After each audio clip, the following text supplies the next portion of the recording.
नमस्कार दोस्तों, आप सभी का फार्मा लेक्चर्स में स्वागत है। आज हम बात करेंगे बीटा लैक्टम के एक दूसरे क्लास के बारे में, मोनोबैक्टम के बारे में। पिछले हमने दो वीडियोस में डिस्कस कर चुके थे सेफेलोस्पोरिन के बारे में, पेनिसिलिन के बारे में। आज हम यहाँ पर बीटा लैक्टम एंटीबायोटिक्स के बारे में बात करेंगे। तो बीटा लैक्टम एंटीबायोटिक्स होते क्या है? एक बीटा लैक्टम में छोटा सा ही क्लास है, मतलब मोनोबैक्टम है, जो बीटा लैक्टम की क्लास ही है, एक छोटा क्लास है उसका बीटा लैक्टम कैटेगरी का। ये वो प्रकार के एंटीबायोटिक्स होते हैं जिनमें क्या है कि हमने देखा था पिछले वाले दो वीडियोस में कि उनमें क्या था, लैक्टम रिंग्स तो थी, उनके साथ में क्या थे, दो एक स्पेशल अलग अलग होते हैं। एक में थायाजोलिडीन थे जैसे पेनिसिलिन रिंग में, और एक में डायहाइड्रोथायजीन था आपका सेफेलोस्पोरिन वाले ड्रग में। फिर उसमें अलग अलग सब्स्टिट्यूशन थे जिससे कि अलग अलग आपके ड्रग्स बन रहे थे। और यहाँ पर हम देख रहे हैं जैसे कि मैंने आपको ये स्ट्रक्चर बना दिखाया है कि इसमें सिर्फ क्या है, लैक्टम रिंग है जो कि साइक्लिक अमाइड है। इसमें सिर्फ ये रिंग है और दूसरी रिंग सब अलग नहीं, वो उसमें प्रेजेंट नहीं। अगर उसमें कुछ सब्स्टिट्यूशन होना हो तो यहाँ पर आगे हो जाएगा। तो इनको ही हम क्या बोलते हैं, ये वो प्रकार के एंटीबायोटिक्स हैं जिनमें की क्या है, बीटा लैक्टम रिंग्स होती है और अदर रिंग इसमें मिसिंग होती है। जैसे मैंने आपको दिखाया, these are the antibiotics have only the beta lactam ring and other rings are absent, missing होती है। और ये प्रकार के एंटीबायोटिक्स हैं क्या है, ये एक्टिव अगेंस्ट किसके, ग्राम नेगेटिव बैक्टीरिया के अगेंस्ट है, माइक्रो ऑर्गेनिजम्स के अगेंस्ट है, जो कि क्या एच इन्फ्लुएंजा हो गया और आपका है एंटेरिक बैक्टीरिया बैसिला है, इसके अगेंस्ट ही एक्टिविटी शो करते हैं। और ये प्रकार के एंटीबायोटिक्स हैं आपकी, ये जो हमारी ग्राम पॉजिटिव के अगेंस्ट एक्टिविटी शो नहीं करेंगे। मतलब कि हमने बताया कि रजिस्टर क्या है, this do not shows the activity against the gram positive cocci and faecal anaerobes के। और एनारोब्स हैं जो आपने उनके अगेंस्ट होते हैं, जो in the absence of oxygen की प्रेजेंस में सर्वाइव करते हैं, उनके अगेंस्ट भी आपकी एक्टिविटी शो नहीं करेंगे।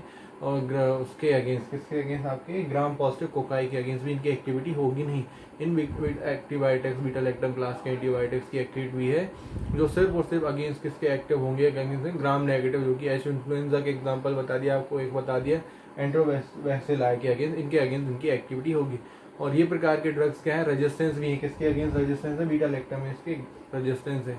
मतलब इसमें जो बीटा लैक्टामेज एंजाइम जो होते हैं, बैक्टीरिया रिलीज होते हैं रेजिस्टेंस क्रिएट करने के लिए, मल्टीपल रेजिस्टेंस वो करते हैं, तो उसके अगेंस्ट ये इफेक्टिव होते हैं, मतलब उससे रेजिस्टेंस होते हैं, उसका कोई भी उस पर असर नहीं पड़ेगा। जैसे कि लैक्टम रिंग को ब्रेक कर दे रहे थे आपके बीटा लैक्टामेज एंजाइम्स वजह से, तो इसमें यहाँ पर वो नहीं कर पाएंगे। मतलब ये रेजिस्टेंस उसके अगेंस्ट, ये फाइट कर सकते हैं उसको, मतलब कि अटैक होगा तो उसको रोक सकते हैं, उसमें कोई भी उसका एक्शन नहीं होगा।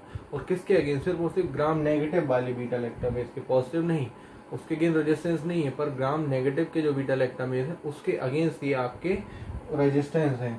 और this resemble to the aminoglycoside in the spectrum of activity. ये लाइन का मतलब ये रिजेंबल करते स्पेक्ट्रम ऑफ एक्टिविटी, जो की एक्टिविटी जैसे कि कर रहे हैं तो अटैक कर रहे हैं, तो जैसे कि अमाइनो ग्लाइकोसाइड्स होते हैं उसी की तरह ही ये रिजेंबल करते हैं, मतलब लगभग उसके जैसे ही काम कर, स्पेक्ट्रम में हम देखें एक्टिविटी है तो लगभग उसके जैसी रिजेंबल करते हैं कुछ एक्टिविटीज। तो ये था हमारा आपका जनरल, हमने बताया। इसमें एक ही ड्रग आता है आपका मोनोबैक्टम में, जो कि क्या है, एजिट्रोएनम है। तो हम आपको यहाँ पे दिखा है एजिट्रोएनम है, ये क्या है, नोवल बीटा लैक्टम एंटीबायोटिक्स है। इसमें जो का किसका है, मोनोबैक्टम क्लास का एंटीबायोटिक है, जो कि एक्सटेंसिवली एक्टिव है against gram negative bacteria. Extensively मतलब हाईली एक्टिव है, किसके अगेंस्ट है, आपके ग्राम नेगेटिव बैक्टीरिया के अगेंस्ट। वही मैंने पहले भी बताया, एच इन्फ्लुएंजा एंटेरिक बैक्टीरिया के अगेंस्ट ये एक्टिविटी शो करता है। और उसके अगेंस्ट रेजिस्टेंस तो था ही, बीटा लैक्टम इसके और ग्राम पॉजिटिव में ये शो नहीं कर रहा था।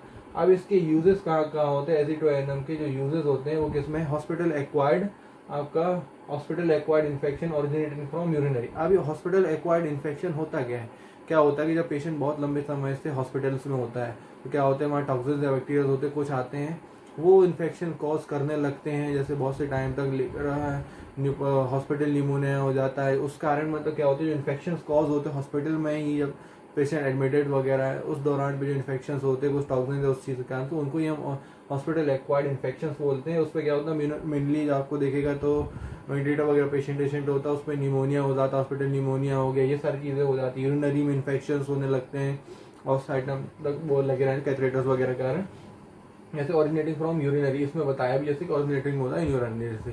तो ये हो गया आपका, जो कि इसमें यूज हो जाता है कि हॉस्पिटल एक्वायर्ड इन्फेक्शन में यूज हो जाता है। एक है आपका फिर गैस्ट्रोइंटेस्टाइनल इन्फेक्शन, मतलब जो कि जीआईटी में इन्फेक्शन वगैरह हो रहे हैं, तो उस कंडीशन में भी हम इसको ले सकते हैं। जीआईटी के इन्फेक्शन अलग अलग प्रकार के इन्फेक्शन होंगे, उसमें हम इसको ले सकते हैं। फीमेल जेनाइटल ट्रैक्ट इन्फेक्शन, अब इसमें क्या है, रिप्रोडक्टिव पार्ट जो जेनाइटल ट्रैक्ट वाला पार्ट है फीमेल का, फीमेल वाले में उसमें अगर कुछ भी इन्फेक्शन होते तो उस कंडीशन में भी हम इसको ले सकते हैं।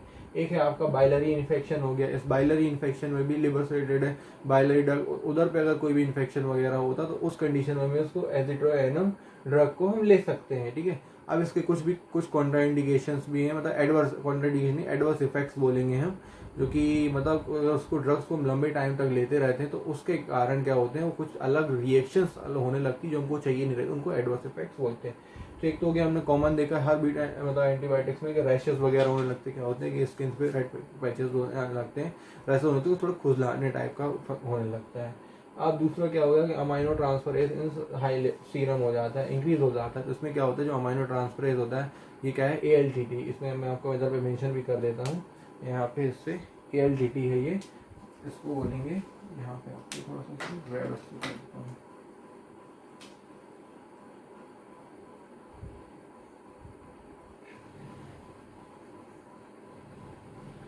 एलानिन, ये क्या हो गया, ALTT, एलानिन अमाइनो ट्रांसफरेज। ये एंजाइम हो गया जो कि प्रेजेंट आके कहाँ पे, लिवर में होता है वहीं पे। तो ये क्या है, इसका सीरम में, लिवर में जो ट्रांसफरेज हो गया, ये सीरम में इसका लेवल अगर जब हाई हो जाता है तो ये क्या इंडिकेट करता है कि आपको लिवर में वगैरह में डैमेज अगर होने लगता है, उसमें इंडिकेशन में करने लगता है कि इधर पे लिवर डैमेज हो रहा है। इसका लेवल जब हाई हो जाएगा तो वहाँ पे लिवर में डैमेज करने लगता है और इन्फ्लेमेटरी रिस्पॉन्स भी आते हैं उसका। कई बार क्या होने लगता है, सिरोसिस की कंडीशन भी आ जाती है, मतलब लिवर के जो हेपेटोसाइट सेल्स होते हैं वो डैमेज भी होने लगते हैं। तो ये इसका एडवर्स इफेक्ट्स है, मतलब 2 एडवर्स इफेक्ट्स है। ये पे हमारा यहाँ पे एक आपका मोनोबैक्टम का पार्ट कंप्लीट होता है, एक छोटा सा ही पार्ट है। इसके बाद हम आपको तुरंत ही कंटिन्यू करते हैं सेफेलोस्पोरेंस के बारे में, कार्बापेनम्स के बारे में, जो कि एक और लास्ट क्लास है बीटा लैक्टम एंटीबायोटिक्स का अपना, उसको अपन डिस्कस करते हैं। वो थोड़ा सा इससे बड़ा है, उसमें भी 4-5 ड्रग्स ही हैं, उसके बारे में अपन यहाँ पर डिस्कस करते हैं।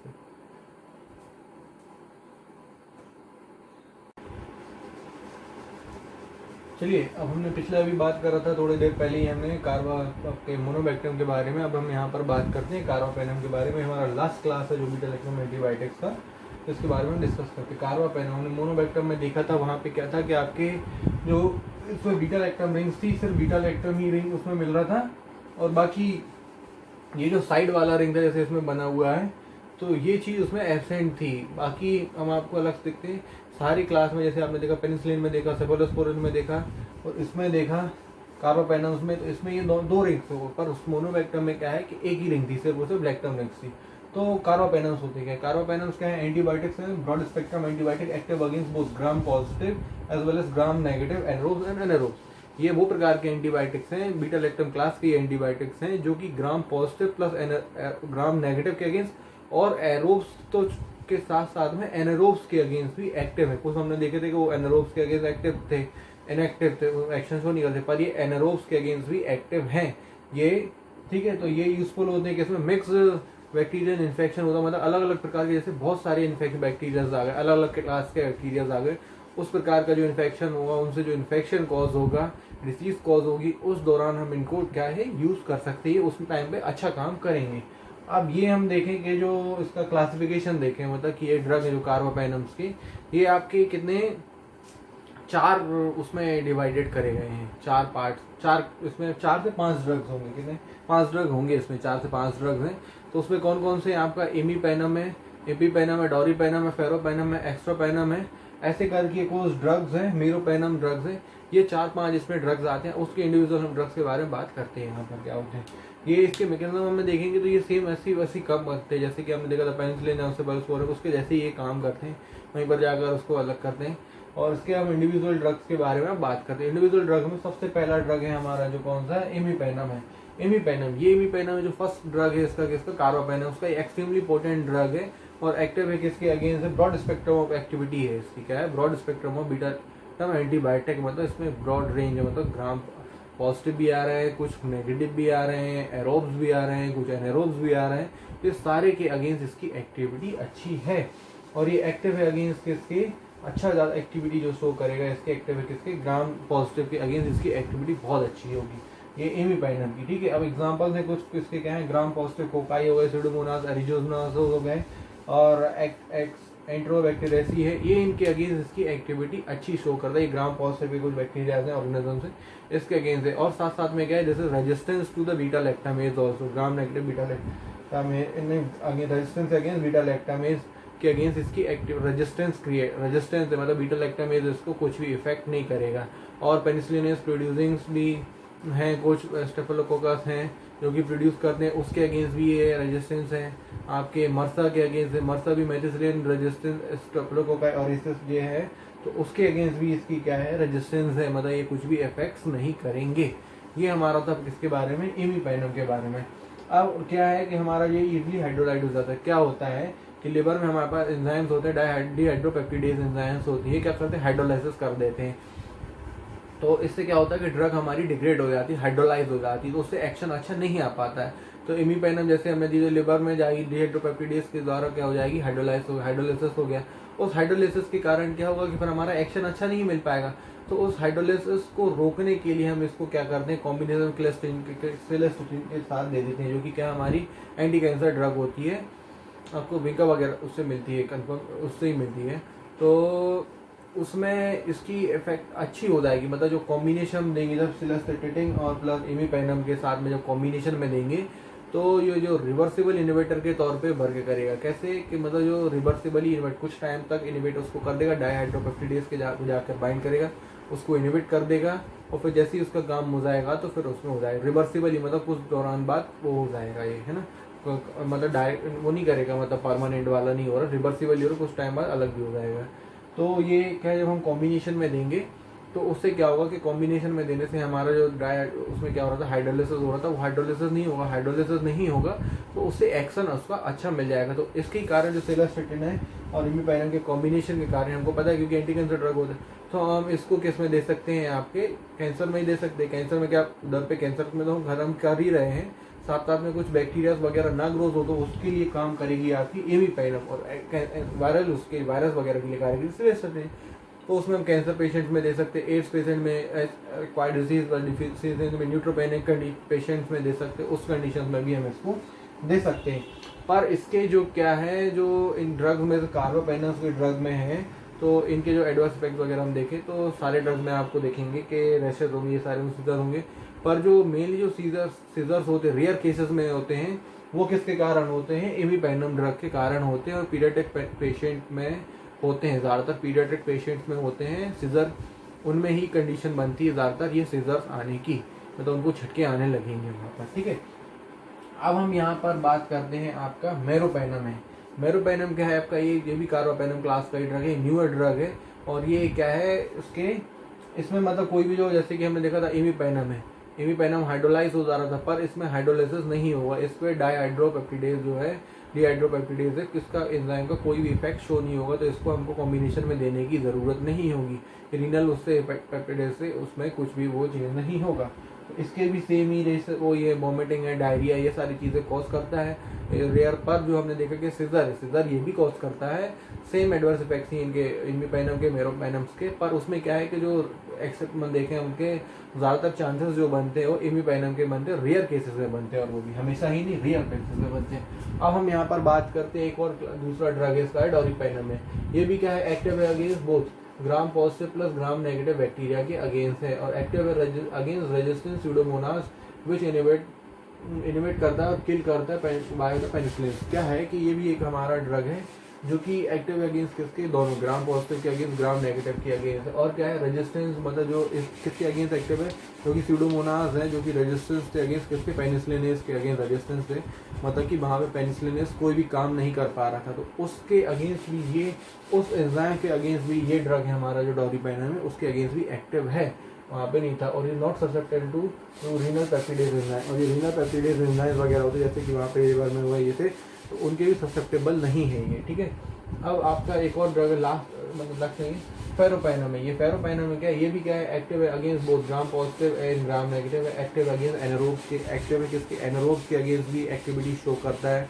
और ये क्या है हमारा, इसका जो मेरोपेनम का जो है फेरोपेनम है, इसका यूज़ है किस में देखोगे आप, मेनली ज़्यादातर देखो रेस्पिरेटरी इन्फेक्शन वगैरह होते हैं, उन कंडीशन में रेस्पिरेटरी इन्फेक्शन वगैरह होते हैं तो उसमें हम देते हैं। फिर लास्ट आ जाता है हमारा एक्सप्रोपेनम है, ये ड्रग है, ये भी हमारा यूज़ होता है ऐसे तरह में रेस्पिरेटरी इन्फेक्शन वगैरह उसमें यूज़ होता है। और हम इन सब सारे ड्रगों में देखें, इसमें देखें कि जो लॉन्गेस्ट एक्टिंग ड्रग है वो हमारा एक्सप्रोपेन है। मैंने आपको मेंशन भी किया है, इसलिए यूजेस सारे सेम ही है तो इसलिए मैंने अलग से मेंशन नहीं किया हुआ है। तो एक्सप्रोपेनम ड्रग है जो ये हमारा सब सारे ड्रग में देखें हम लॉन्गेस्ट एक्टिंग ड्रग है। ये हमारा यहाँ पे सपोज इसका आपका देखिए कार्बापेनम का पार्ट कंप्लीट होता है और साथ साथ ही हमारा जो बीटा लैक्टम क्लास का ब्लास्ट थी उसका पूरा पार्ट हमने आज कंप्लीट कर चुके हैं। आप एक बार ज़रूर सारी वीडियोस को ज़रूर देखिएगा कंटिन्यू करके, क्योंकि अगर आप बीच में से कहीं भी स्किप करते हैं तो आपको ये मतलब थोड़ा सा प्रॉब्लम जाएगा उसको अंडरस्टैंड मत करना, उसको समझने में। एक बार तो रिक्वेस्ट है कि आप इसको एक बार ज़रूर अच्छे से देखिएगा, बिल्कुल अच्छे से, आपको बहुत अच्छे से समझ में आ जाएगा। तो धन्यवाद।